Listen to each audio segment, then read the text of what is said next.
Hi friends, চলুন আজকে বানিয়ে নিই no oven, no egg, no curd, খুব সুপার সফট একটা কেক। এটা আমরা বানাবো বাটার মিল্ক দিয়ে, ইনস্ট্যান্ট বাটার মিল্ক। আমি হাফ কাপ দুধ নিয়েছি, তার মধ্যে হাফ চামচ মতন ভিনেগার দিয়ে এটাকে 10 মিনিট রেস্টে দিয়েছি। দেখুন আমার দুধটা এরকম কার্ডেল হয়ে গেছে। এটা আমার ইনস্ট্যান্ট বাটার মিল্ক রেডি। কেকের মধ্যে সব থেকে ইম্পর্টেন্ট হচ্ছে মেজারমেন্ট। আমি এখানে 1 কাপ চিনি নিয়েছি, এটাকে আমি গুঁড়ো করে নেবো। দেখো চিনি আমার গুঁড়ো হয়ে গেছে, এবার আমি এর মধ্যে দিয়ে দেবো 3/4 কাপের মতন অয়েল। এটা নর্মাল ভেজিটেবল অয়েল, আমার রিফাইন্ড অয়েল যেটাকে বলি। সাথে দিয়ে দেবো আমার এই কার্ডেল করা বাটার মিল্ক। এবার ভালো করে এটাকে মিক্স করে নেবো। দেখুন আমার মিক্সচারটা এখানে রেডি হয়ে গেছে।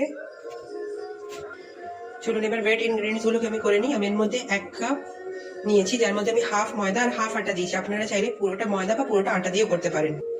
এর মধ্যে দিয়ে দেবো 1 teaspoon baking powder, half teaspoon baking soda. আমি যেহেতু চকলেট কেক বানাচ্ছি তাই দিয়ে দেবো 3 টেবিল স্পুন চকলেট পাউডার। এবার এটাকে আমি ভালো করে ছেঁকে নেবো। দেখুন আমি এর মধ্যে ছেঁকে নিয়েছি। এবার আমি ধীরে ধীরে আমার এই মিক্সচারটার মধ্যে দেবো, আর একই ডিরেকশনে খুব হালকা হাতে আমি এটাকে মিক্স করব। দেখুন আমার এখানে ভালো করে মিক্স করা হয়ে গেছে। কিছু ড্রাই ফ্রুটস ছিল, আমি এর মধ্যে দিয়ে দিয়েছি।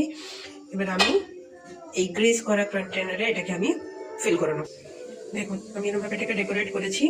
সাথে আমি গ্যাসকে প্রিহিট করে রেখেছিলাম। এবার আমি এর মধ্যে 35 মিনিটের জন্য এটাকে বেক করে নেবো, যতক্ষণ আমার টুথপিকটা ক্লিয়ার আসছে। দেখুন আওয়াজ থাকবে একদম সেম, আর 35 মিনিটস অবধি আমি এটাকে বেক করে নেবো। চলুন আপনাকে ফাইনাল রেজাল্ট দেখাচ্ছি। দেখুন আমাদের কেক একদম রেডি। কতটা সফট হয়েছে এটা। এটা আমি ছোট বাসনে দেখাচ্ছি, কারণ বড় কেকটা খোলার সাথে সাথেই শেষ হয়ে গেছে।